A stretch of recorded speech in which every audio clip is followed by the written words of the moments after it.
Hi. So hopefully you can hear this. Doing a quick after workout stretch. Take your hands, interlace them, push them away from you, thumbs down and away from the palms. Make a little bowl with the fingers, not wrist extension, but more into the fingers. So you stretch the palms after holding all the weights. Reach up overhead, go to the right, go to the left. It's just a lateral stretch. Stay as long as you'd like. I'd also then change the interlace the opposite way. Do the same thing. You can pay attention to where your shoulders are up towards your ears, external rotational, bend in the elbows, and then straighten out and go again overhead, left and right.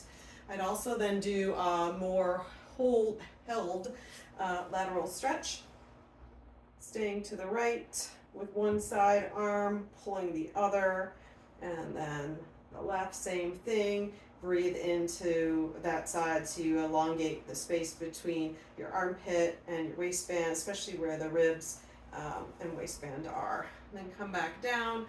I then do a little bit of roll on the shoulders, flexing the elbows, little circle of the elbows, just to bring some fluid back to those spaces that again have held the weights for so long. Also, if you did any chest work, I'd say go to a wall, face the side, you're just reaching your arms straight out to that wall, and then turn into the room to stretch across the front of the chest. You'll notice, your shoulder may come up, and you may also feel a bend in the elbow. Best stretch would be if you have that straight arm, elbow pit to the sky, relax shoulder, and then pull away. Try not to bump out into the room, but keep the tension up here and you'll feel a pull across the front of the chest. You can do each side. Then I would come to a chair, or you can also do this on the wall surface. Just going to get something that you can push down or against, and then walk yourself back for a thoracic stretch. So from the rib cage, you can breathe out 360 degrees. Feel the breath in the front body, back body, and sides. You may also focus as you're staying there on, again, the shoulders. If you've done a lot of shoulder work, trying to relax the shoulders, get some space. You can spread out your arms. You could also take it into bent elbows in that position. Feel a little bit different.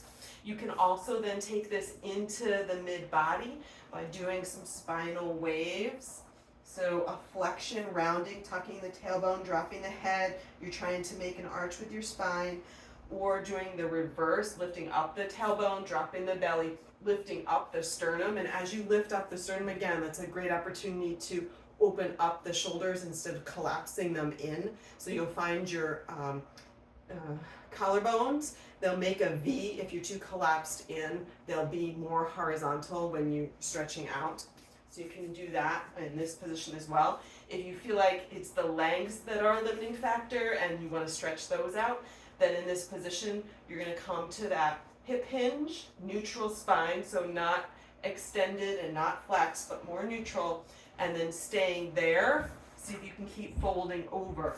At the point where you start to round a little bit or tuck the tailbone, then you've gone past the stretching point for the backs of the legs and you're into the spine.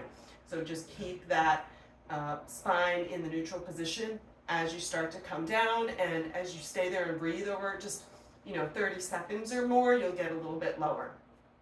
Okay, then I would also come to the chair and do a quad stretch on the chair. So sitting to the side of a chair or the bed or whatever you've got, you can then come to a place where you have one leg down, and then you push that hip forward. You'll get into the psoas, you'll get into the quad up top there. You can change the position where this leg is to get more internal or external to that leg and quad. You'll notice that you can take off a little bit of the tension by walking the knee up. You'll walk it up to a point though where the knee is in front of the hip, and then you're not getting into the quad anymore, so you can bring it back. The back toes can be stretched down on the ground, or the top of the foot. That's great for the shin. If there's any shin tension, shin splints, this will help that. Otherwise, if you have that nagging sensation in the arch of the foot, This will help that. It also stretches the Achilles.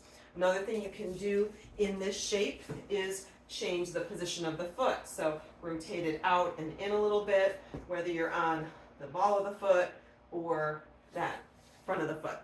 Okay, then I would come down to the floor. Take all fours or quadruped position. Do some spinal waves. Here again, the flexion and extension. You can extend in the thoracic stretch just like you did on the chair or against the wall, shifting back with the hips over the heels. Another opportunity, depending on what's going on in the body, to work a little bit of the feet. So again, toes down on the ground or tucked. As your hips go back over that position of the feet, you'll feel more tension there. You can come up or down, just even seated for a moment, or changing the position of your legs just to sit into that weight and stretch the quads, the calves. Okay, and then I would also do a twist while you're down here. So you can take one arm, reach it through, let the side of your head come down, the side of your shoulder. This other arm can come behind your back, especially if you're trying to open up across the chest. Really twist, start the twist from your rib cage, then your head, and then your eyes go back. And then bring back your eyes, bring back your head, bring back your rib cage. And of course you can do each side. Then I'd also do extension here. So lying down on the ground, take your hands a little bit wider than your chest. Again, open up so that collarbone is wide across. Elbows not reaching up, so the shoulders relaxed into the body. Tuck your chin, and then imagine this line coming from the middle of your back to lift your head up. And it's like you're magnetizing your sternum towards the wall in front of you. So pulling up, you feel a great big stretch from your core all the way up into your chest. Lifting up, you can take a breath in and then a big exhale down, and do that a few times. Lifting up, I'd stay on the knees or even on the hips. This might be a little cranky in the back if you don't let it extend. So if you're trying really to do a crunch almost, or a circle with the low back, that oftentimes isn't great for people. You want to keep it more long feeling, so more a lifted long reach than a cranking back. That's the only thing to watch for there. Okay, then I would also come on the ground or on your bed, do a sideline quadricep stretch. So lying shoulder stacked over shoulder, hips over hips, bring your knees to about 90 degrees. Then take your top hand. You can also do this with a strap or a bathrobe or a belt, whatever you can use to grab onto the shin or foot. And then as you take this quad stretch, a couple of things you can do. Just notice if you have the knee high or low, you're really trying to keep it in that same line as if your leg was extended straight out. And then you can alternate kind of what quadricep muscle, quad, we have 4 of those muscles across. So you can alternate the impact by moving the foot around, but still the knee is pretty close down, it's not pointed up. The other thing is, same thing as you did on the chair, you want to push the hips forward and knee back to feel it more in the quad.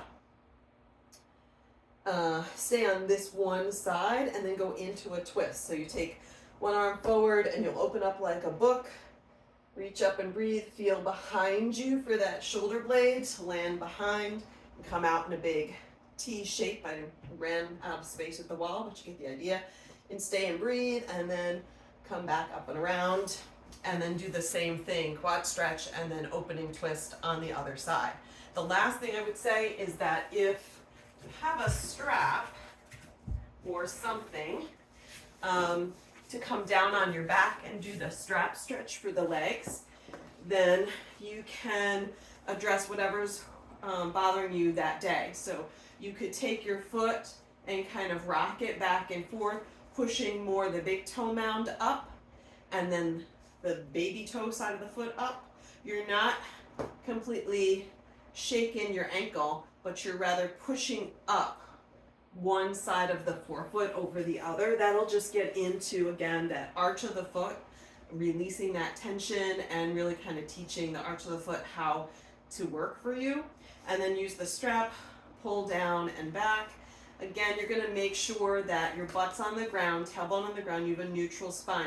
The moment you start to round up and round your spine, then it's a spinal work and you're not gonna bend it from the legs. You know, from here, you can go into abduction or adduction, getting to the outside of the leg, stretch here, take it into a bigger twist. If you wanna keep it into the legs, stay flat on your back, just move the legs. The other thing you can do is if you don't have the strap or you just don't want to grab it, you can come to a wall, and I'm going to do it like this just to demonstrate. If this block is my wall, put your heels against that wall as if that was the strap, toes towards you, and then start to fold over. When you're here, legs straight, try to relax the quadricep as much as possible. It's not going to be easy. Come onto the front of your tailbone. Keep your torso in that neutral spine position to keep the stretch in the legs. And then over a couple of moments, you can just kind of let yourself fold all the way down, and then that'll stretch out the low back. Okay, that's what I got for you now. Hope it works. Bye.